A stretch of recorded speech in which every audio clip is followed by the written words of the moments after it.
কবে গেছেন একটু বলতে পারেন কি?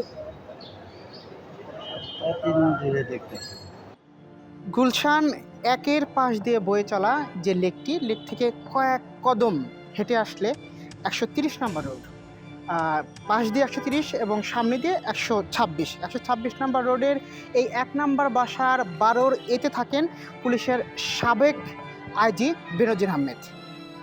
গত কয়েকদিন ধরে বা ১ মাস ধরে বেনজির আহমেদের জ্ঞাত আয় বহির্ভূত সম্পদ নিয়ে বেশ আলোচনা হচ্ছে।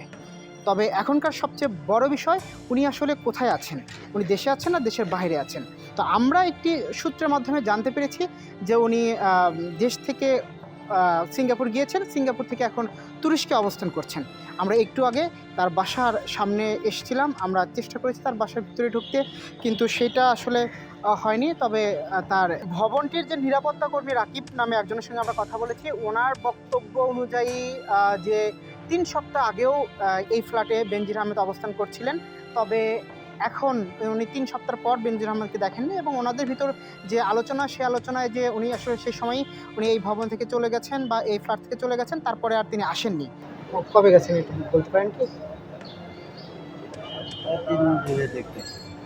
৩ সপ্তাহ ধরে দেখছেন। আচ্ছা, আর তার আগে তো এখানেই ছিলেন।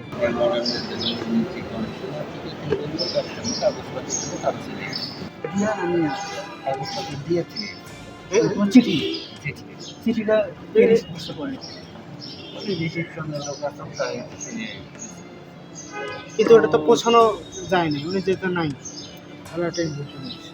তবে উনি একটা ইন্টারেস্টিং তথ্য দিয়েছেন যে এই ঠিক ৫ দিন আগে দুদকের ৩ জন কর্মকর্তা এখানে এসেছিলেন। তারা এসে কিছু চিঠি এখানে দিয়ে গেছেন। সেই চিঠিগুলো রিসিপশন থেকে আসলে নেওয়া হয়েছে। তবে ওই চিঠিগুলো ওনার ফ্ল্যাটে পৌঁছানো যায়নি, কেননা ওই ফ্ল্যাটটা বন্ধ থাকার কারণে। তবে এই চিঠিটা আসলে বেনজির আহমেদ পেয়েছেন কিনা, দুদকের চিঠিটা বেনজির আহমেদ পেয়েছেন কিনা, এটি উনি আসলে আমাদের কোনোভাবে নিশ্চিত করতে পারেনি। তবে আমরা দুদক সূত্রে জেনেছি বা দুদক গণমাধ্যমকেও বিভিন্নভাবে জানিয়েছে যে এই ৬ জুনে আসলে দুদক থেকে তাকে এবং তার পরিবারের যাদের বিরুদ্ধে আসলে জ্ঞাত আয় বহির্ভূত সম্পদের অভিযোগ নিয়ে আসা হয়েছে, তাদেরকে ডাকা হয়েছে। সেখানে তাদের কথা বলা হবে।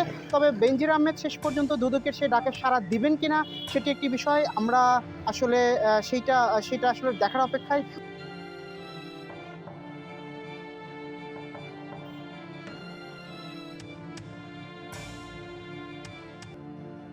পুলিশের সাবেক একজন আইজি, যার বিরুদ্ধে দুদক এত সম্পদের অভিযোগ করেছেন, কিন্তু তিনি এবং তার পরিবার কেউই দেশে নেই।